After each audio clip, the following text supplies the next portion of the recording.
이번 설 연휴 동안 전북은 비나 눈이 오면서 강추위가 이어질 전망입니다. 24일부터는 전북 전 지역에 한파특보가 발효될 예정입니다. 오는 30일부터 대부분의 실내에서 마스크 착용 의무가 사라집니다. 의료기관과 약국, 감염 취약시설, 대중교통 등은 마스크 착용 의무가 유지됩니다. 청산 절차까지 검토됐던 고창 황토배기 유통이 경영 정상화를 재추진하고 있습니다. 신임 대표가 최저임금을 받고 성과급제로 전환하며 공격적인 경영을 시사했습니다. 명절 택배 조회 등을 가장한 스미싱 범죄가 늘고 있습니다. 경찰은 출처가 분명하지 않은 메시지는 접속하지 말고 의심부터 해야 한다고 당부했습니다.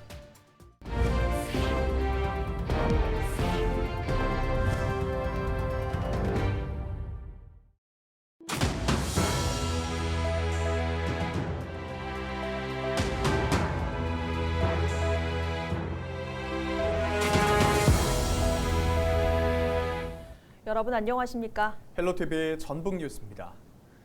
이번 설 연휴 동안 전북은 비나 눈이 내리면서 강추위가 이어질 전망입니다.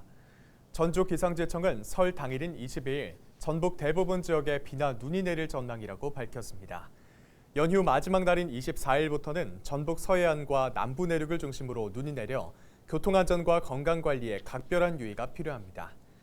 기상지청은 21일은 대체로 맑은 가운데 22일까지의 기온이 평년과 비슷할 것으로 내다봤습니다. 23일 오후부터는 대륙 고기압 가장자리를 따라 북쪽에서 찬 공기가 강하게 유입되면서 기온이 크게 낮아져 24일에는 전북 전 지역에 한파특보가 발효될 예정입니다. 전주기상청 관계자는 도로 살얼음 가능성이 높아 운전자들의 주의가 필요하다고 당부했습니다. 오는 30일부터 병원과 대중교통 등 일부를 제외한 대부분의 실내에서 마스크 착용 의무가 사라집니다. 중앙방역대책본부는 설 연휴가 지나고 그 다음 주 월요일인 30일부터 마스크 착용 의무를 권고로 전환한다고 밝혔습니다. 다만 의료기관과 약국, 감염 취약시설, 대중교통 등은 마스크 착용 의무가 유지됩니다. 이들 장소를 제외하고는 실내 마스크 착용 의무를 어길 경우 부과됐던 10만 원의 과태료도 폐지됩니다.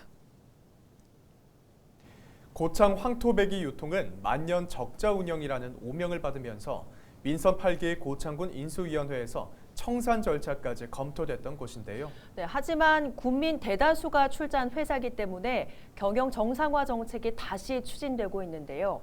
신임 대표가 최저임금을 받고 성과급제로 전환하면서 기대와 우려가 엇갈리고 있습니다. 김남호 기자가 보도합니다. 고창군 고창읍에 위치한 주식회사 고창 황토배기 유통입니다. 이곳은 고창군에서 생산하는 농산물의 안정적인 판로 확보를 위해 지난 2008년 설립됐습니다. 하지만 10년 이상 적자 운영으로 출자자들의 피해가 가중되기도 했습니다. 이 때문에 민선 8기 인수위원회에서는 회사 청산까지 검토됐지만 국민 대다수가 출자한 회사이기 때문에 경영 정상화 정책을 재추진하기로 했습니다. 황토배기를 어떤 식으로든 되살려보자는 차원으로 이제 다시 한번 시작을 합니다. 앞으로 2년 동안 우리가 시간이 주어졌다고 생각을 하고 그동안에 했던 것과는 다른 새로운 방식을 도입해야 됩니다. 열심히 한 2년 동안 해보고 이것도 답이 아니다 하면 진짜 그때 또 특단의 대책을 만들어내도록 하겠습니다.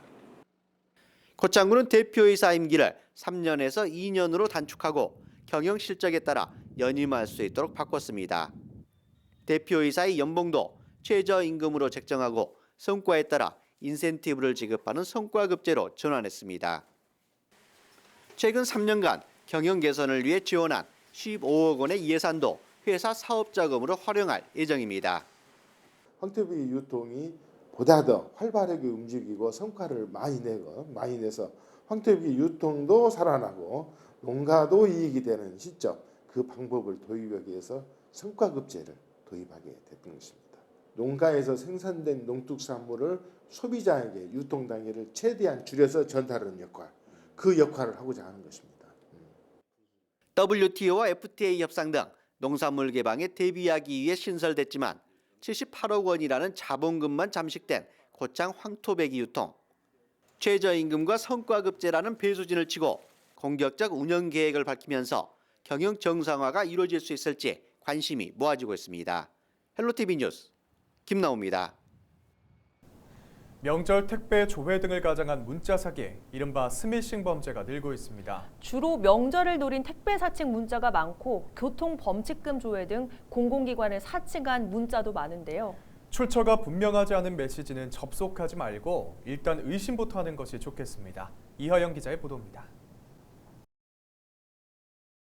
부재중 택배를 보관하고 있다는 내용에서부터 도로명 주소 불일치로 배송이 불가하다는 문자, 교통범칙금 과태료 조회 문자까지 얼핏 보면 택배 회사와 공공기관에서 보낸 것 같지만 모두 문자 사기, 이른바 스미싱입니다.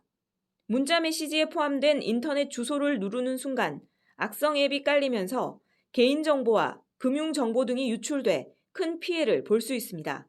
주로 택배 조회 문자나 교통범칙금 조회, 건강검진 관련 문자를 사칭한 피해 사례가 많은데요. 설명절 전에는 선물로 모바일 상품권을 주는 것처럼 링크를 포함해 보내는 경우도 있고, 문자 사기 피해를 예방하기 위해서는 출처가 분명하지 않은 인터넷 주소는 절대 누르지 말아야 합니다. 평소 휴대폰 설정에서 출처를 알 수 없는 앱 설치를 허용 안 함으로 설정해 두거나 백신 프로그램을 설치해 실시간 감시 상태를 유지하는 것도 한 방법입니다. 스미싱 피해가 의심될 경우에는 불법 스팸 대응센터 118로 신고하면 24시간 무료로 상담받을 수 있습니다. 만약 실수로 클릭을 했다면 백신이나 악성 코드 탐지 앱을 이용하여 악성 앱 설치 여부를 확인 후 삭제해야 합니다. 안드로이드 폰이라면 경찰청에서 개발한 시티즌 코난을 이용하면 악성 앱 탐지부터 제거까지 할 수 있습니다. 스미싱 수법이 날로 교묘해지고 있는 가운데 경찰청은 모바일 앱인 사이버캅 등을 통해 예방 수칙과 피해 경보를 제공하고 설 연휴 기간 발생하는 악성 사이버 범죄에 대한 단속을 강화할 계획입니다. 헬로티비 뉴스 이하영입니다. 20일 전북 서부권역인 정읍과 김제, 고창, 부안 지역에 미세먼지 주의보가 발령됐습니다.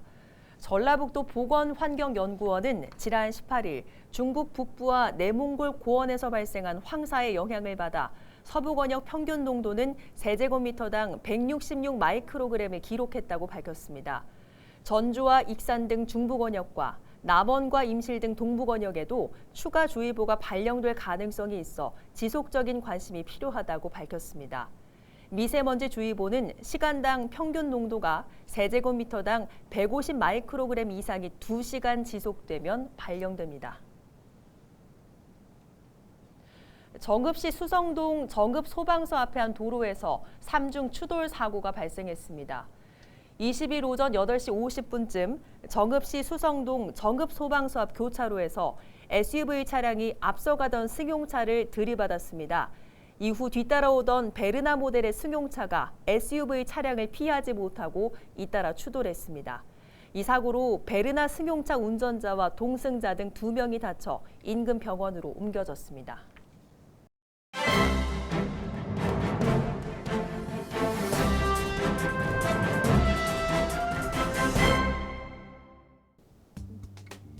신문브리핑 전북 도민일보 기사입니다. 22대 총선이 1년여 앞으로 다가온 가운데 지역 정가는 물론 정치권 최대 이슈로 선거구 획정과 중대선거구제 도입이 부상하고 있습니다. 민주당은 현재 중대선거구제 도입에 사실상 반대하는 분위기여서 실현 가능성은 매우 낮다는 게 정치권 중론인데요. 전북의 경우 이 지역구 열성 유지가 최대 관심사입니다. 선거구 획정은 여야 타협의 산물로 호남과 영남의 이해관계가 맞아떨어질 것으로 전망되지만 변수를 완전히 배제하긴 어렵다는 시각이 있는데요. 전북 정치권도 현행 소선거구제 유지를 확신하면서 농촌 지역의 인구 감소에 따른 선거구 변경 여부를 주목하고 있습니다. 국회의원 선거구 획정 방향은 우선 국회 정개특위와 여야 지도부의 판단이 가장 큰 영향을 미친다고 신문을 전했습니다. 신문브리핑이었습니다.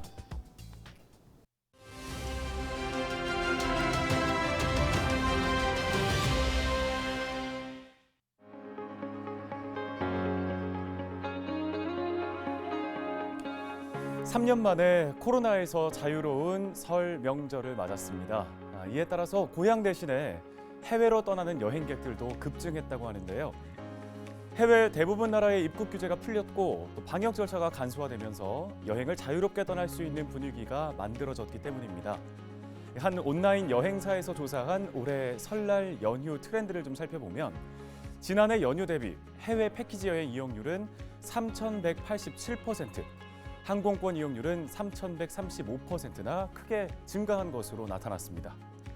항공 노선별로는요, 일본이 절반에 가까운 48.7%, 그리고 동남아가 36.7%, 대양주가 5.5% 순이었는데 짧은 연휴 기간을 활용해서 해외 근거리 지역 여행 계획을 세운 것으로 보입니다.